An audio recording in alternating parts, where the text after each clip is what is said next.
안녕하세요. 반갑습니다. 오늘도 하나님 말씀으로 하루를 시작하는 모닝빵에 오신 여러분들 주님의 이름으로 환영하고 축복합니다. 신구약 역사 속에서 하나님에 대한 가장 큰 오해 중 하나는 하나님을 믿는 자들에게만 역사하시고 믿지 않는 세계에는 아무런 영향력을 끼치지 못한다는 그런 생각입니다.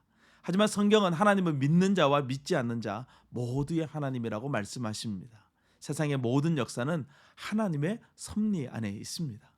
오늘 우리가 함께 묵상할 하나님의 말씀은 열왕기상 11장 14절에서 25절 말씀입니다. 어제 말씀에서 솔로몬은 하나님의 거듭된 경고를 무시하며 하나님의 법을 떠났으며 하나님의 법도를 지키지 않았음을 보았습니다. 하나님은 이제 이스라엘을 분열시키실 것이라고 말씀하시면서 솔로몬 왕의 때가 아닌 그의 후손의 때에 이 일이 일어나게 될 것이다 라고 말씀을 하십니다. 하나님의 이 엄중한 경고의 말씀을 들은 솔로몬, 어떻게 해야 될까요? 그는 자신의 죄를 뉘우치고 회개하며 하나님께로 돌아와야 될 것입니다. 선지자의 말에 귀를 기울이며 하나님의 뜻에 합당하게 나라를 다스리며 다윗의 언약이 이루어지도록 힘써야 하는 것이죠. 하지만 솔로몬은 돌아오지 않고 계속해서 하나님의 뜻과는 정반대의 길로 가게 됩니다. 하나님의 이러한 솔로몬 왕에게 경고의 메시지를 보냅니다. 그 경고의 메시지는 오늘 말씀에 나오는 하닷과 르손입니다. 오늘 말씀에서 중요한 포인트는 하닷과 르손이 어떻게 솔로몬 왕을 대적했느냐가 아니라 14절과 23절 말씀에 나오는 말씀, 누가 이들을 솔로몬의 대적으로 일으키셨느냐라는 것에 집중해야 합니다. 바로 여호와 하나님께서 하나님의 언약 밖에 있는 사람들을 일으키셔서 언약 안에 있는 이 솔로몬 왕의 대적이 되게 하셨다는 거예요. 하닷이 거주하던 에돔은 이스라엘 최남단이고 르손이 거주하던 곳은 다메섹입니다. 이스라엘의 최북단이에요.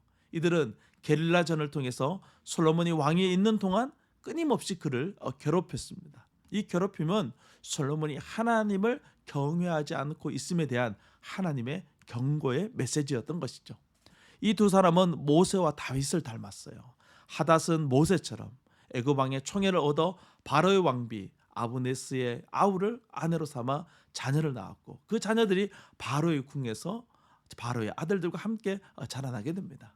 르손은 다윗과 같이 많은 사람들을 모아 그들의 우두머리가 되어 솔로몬의 왕권에 도전했습니다. 하나님은 인류 역사를 주관하시는 분이십니다. 우리의 인생, 우리 교회, 우리나라의 역사를 주관하시는 분이 하나님이십니다. 우리 인생에 때때로 우리를 대적하는 사람들을 만나게 되고 그런 말미암아 고난을 겪을 때가 있죠. 하나님은 때때로 우리의 삶을 통해서 우리에게 말씀하시는 것입니다. 우리가 하나님 말씀에 귀를 기울이지 않을 때 삶을 통해서 우리에게 말씀하시는 그 하나님의 음성을 들을 수 있는 지혜, 그것이 우리에게 필요한 것입니다. 야고보 사도는 야고보서 5장 13절에 너희 중에 고난당하는 자가 있느냐? 그는 기도할 것이요 즐거워하는 자가 있느냐? 그는 찬송할 지니라 라고 말씀하고 있어요. 고난이 우리 인생에 찾아올 때 우리는 기도의 자리로 나와야 합니다. 기도는 우리에게 하나님의 뜻을 가르쳐 주시고 우리가 나아가야 될 바를 알게 해주는 은혜의 통로인 것이죠. 솔로몬은 일평생 하닷과 르손을 통해서 말씀하시는 하나님의 음성을 깨닫지 못했어요. 가장 지혜로운 솔로몬이었지만 하나님의 음성에 귀를 기울이지 못하는 그의 지혜는 자신과 자신의 나라를 지켜주지 못했던 것이죠. 그는 인생의 끝에 가서야 자신의 삶이 얼마나 허무한 삶이었는지를 깨닫게 됩니다. 잠언 19장 23절 말씀 보면 여호와를 경외하는 것은 사람으로 생명에 이르게 하는 것이라 경외하는 자는 족하게 지내고 재앙을 당하지 아니하느니라. 우리의 삶에서 가장 중요한 것은 여호와를 경외하는 것입니다. 오늘 하나님께 예배드리는 거룩한 주일입니다. 주님을 경외하는 믿음으로 예배의 자리로 나아가 그 하나님의 뜻을 깨닫는 귀한 은혜가 있기를 주님의 이름으로 축복합니다. 오늘도 주님과 함께 승리하세요. 샬롬.